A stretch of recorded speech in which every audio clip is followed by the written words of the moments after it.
I'm not sure about the date of this next one specifically, I just know it happened after a while. I can't remember if it happened closer to the last one, or if there's some time between them. Either way, here we go. Me, stressed and trying to sleep. Dreamweaver.mp4. I'm in my living room again.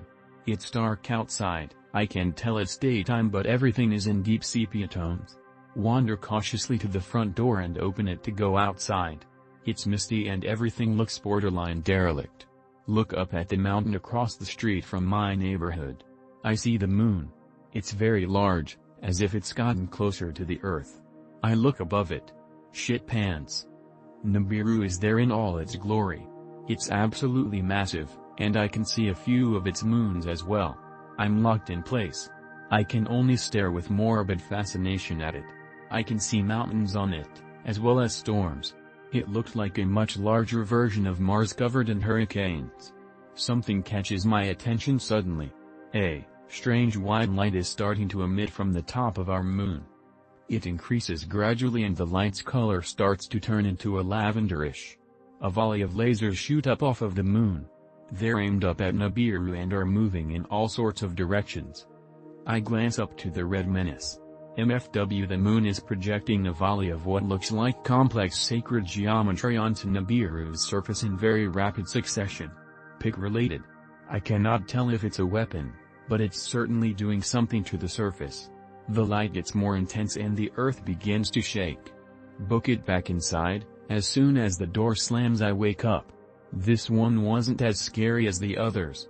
I don't know if it was just because I was used to the dreams by now, or if it was how perplexed I was by this one specifically. It was really strange, and probably more lifelike than any I had before.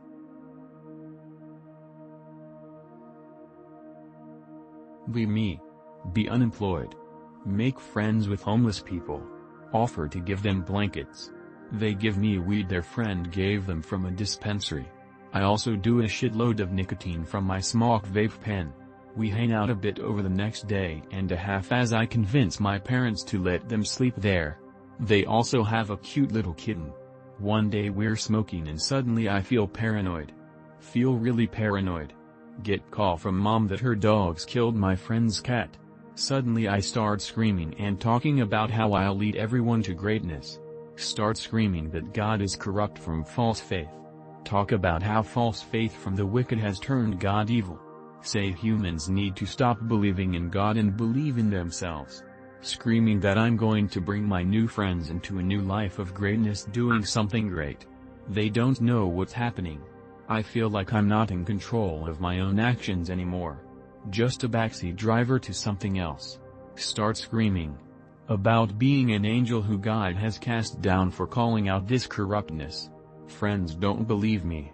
Feel very compelled to introduce myself as Gabriel, but can't.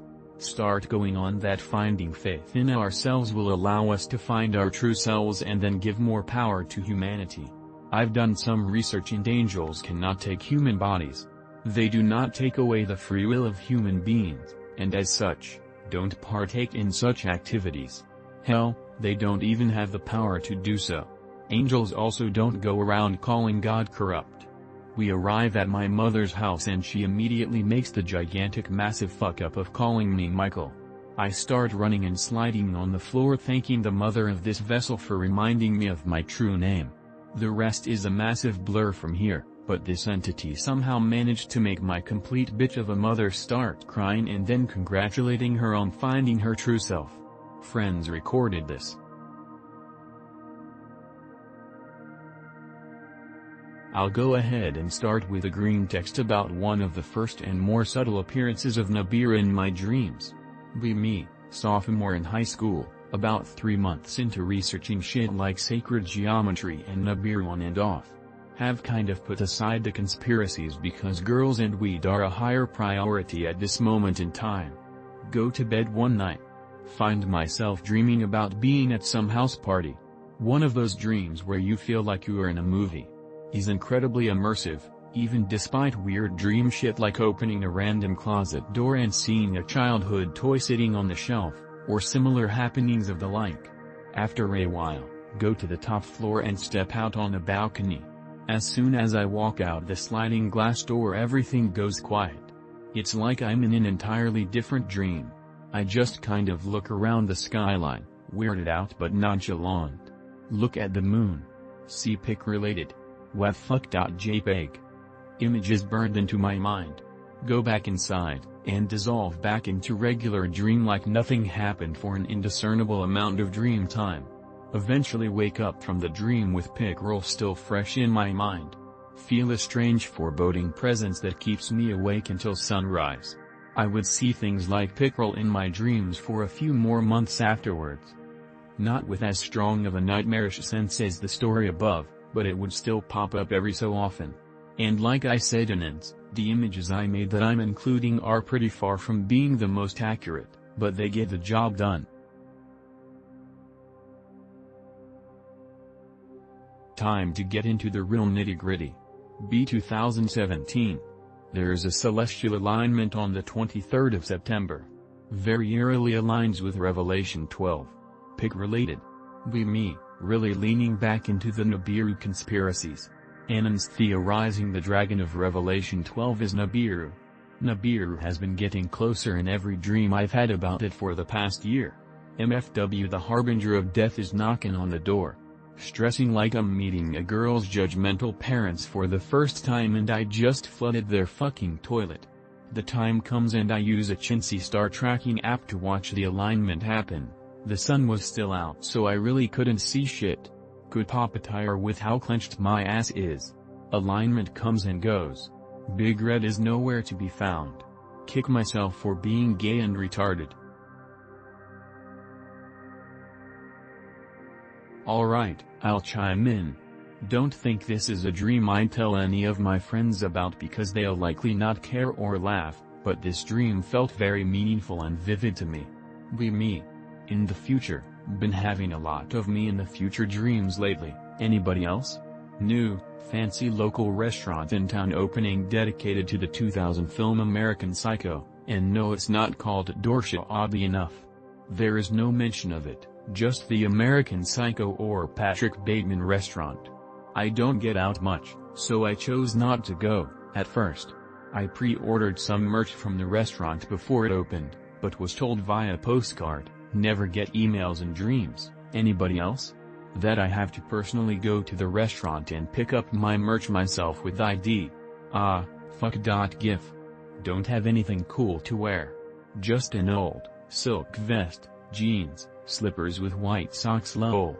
Go to restaurant lounge with tall aft ceiling. Everybody there is dressed to the nines, feel like I might not pass dress code. But some late stragglers look worse than me.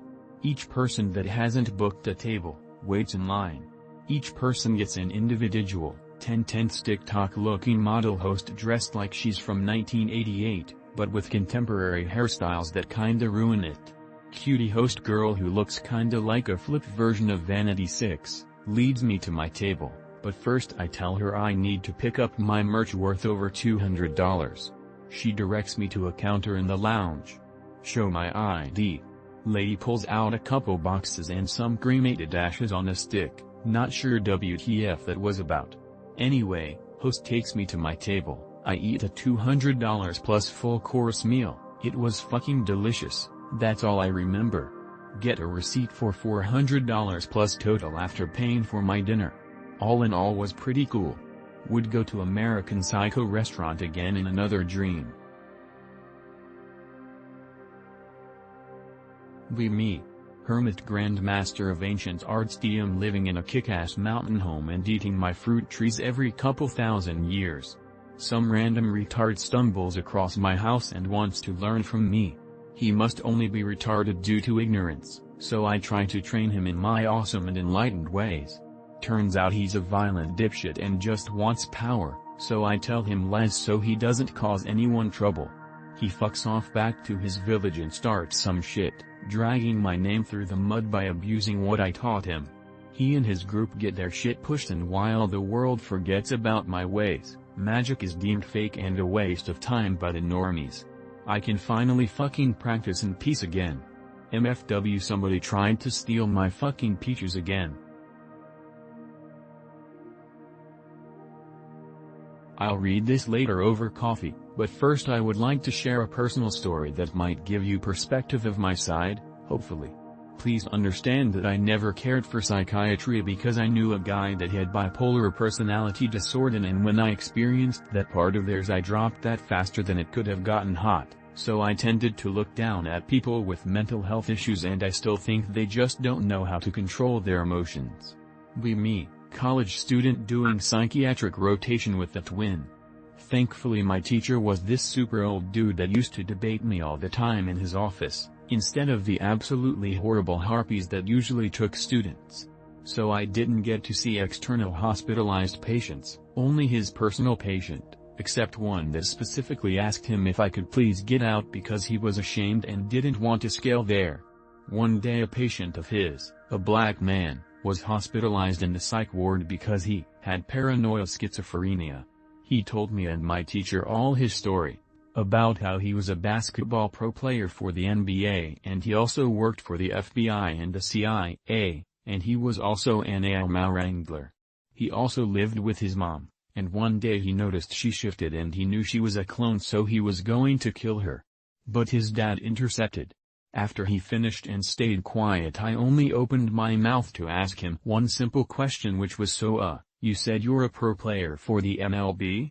Dude gets aggressive and his whole face and eyes shift in a very dangerous way. Get up and leave to then make fun of him with might win over lunch. Dude got aggressive with my teacher and he had to literally shout and get up. Dude was polished, he was 6 feet 1 inch maybe but really old, big guy. Cancer. I have to study this better honestly, but all I can say is that this has a cure and it's not pill-based or toxic to you, but usually the cure takes a long while to manifest. I'm on the right path, or I threw myself into something else? Who else had a similar experience? Me. Combine Loa with gateway experience. Try to focus on the space between my eyebrows towards the forehead. Through meditation I start feeling like floating and my vision from all dark it becomes flooded with moving white lines resembling atom. Feel watched by something and I see a dark figure approaching, his hand towards me then leaves. Try to think about what I want to manifest. I start to see light TV lines in my vision and a bit dizzy and tired.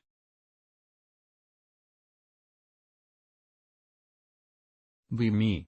Don't really believe in God. Real bad shit happens to me. So desperate that I decide to pray, stop jerking my dick for a month and promise God that if shit goes back to normal I will even read all of the Bible. Life gets good again. Should I read it?